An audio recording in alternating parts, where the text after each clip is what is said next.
On dit souvent que la mort est la seule certitude de la vie, l'ultime frontière que personne ne peut franchir pour revenir. Mais Élias Dorien est l'exception qui confirme la règle. Sa première mort a eu lieu en 1923, à Paris.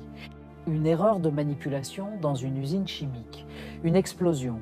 Élias a brûlé vif, il a ressenti sa peau carbonisée, ses poumons fondre et le néant l'a accueilli. Sauf que le néant n'a pas duré. Il s'est réveillé 3 jours plus tard, dans la morgue, entièrement nu, couvert de cendres froides. Le légiste qui a vu le corps ressuscité sous ses yeux est mort d'une crise cardiaque sur le coup. Élias a compris avec horreur que son existence n'était pas linéaire. Il était bloqué. Pendant un siècle, Élias a essayé de comprendre ce qui lui arrivait. Il a traversé la Seconde Guerre mondiale comme un fantôme. Il a été abattu par une balle dans la poitrine. La balle a été expulsée par son corps quelques heures plus tard et le trou s'est refermé. Il a essayé la noyade. Il a passé 1 heure au fond de la Seine. Il s'est réveillé sur la berge crachant de l'eau. Il a sauté du haut de la tour Eiffel. Ses os se sont brisés, mais ils se sont ressoudés avec une précision mécanique. Le monde le voyait comme un chanceux, mais Élias savait que c'était une malédiction bien plus sombre. Car si son corps se régénérait, son esprit, lui, accumulait tout. Il se souvenait de la douleur de chaque mort.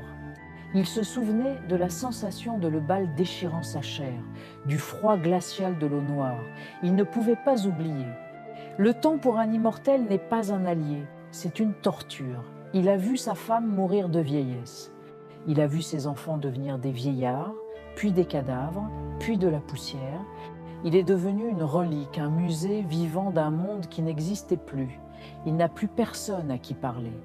Lassé de souffrir, Élias a pris une décision radicale. Il savait qu'il ne pouvait pas mourir, mais il pouvait s'endormir.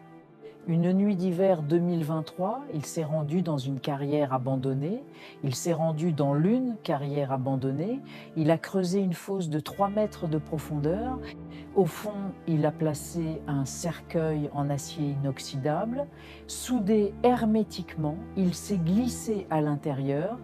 Le plan était simple, s'enterrer vivant pour l'éternité, pas pour mourir, mais pour s'isoler du monde. Le béton a coulé. L'obscurité est devenue totale, le silence absolu. Élias est là, maintenant, il est toujours là. Il restera dans le noir, sans air, mais sans mourir. Son corps se mettra en stase, un état de survie suspendu. Il a déjà compté jusqu'à 1 milliard 3 fois, et il sait qu'il est à peine au début.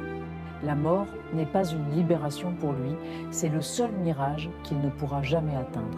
Merci d'avoir regardé.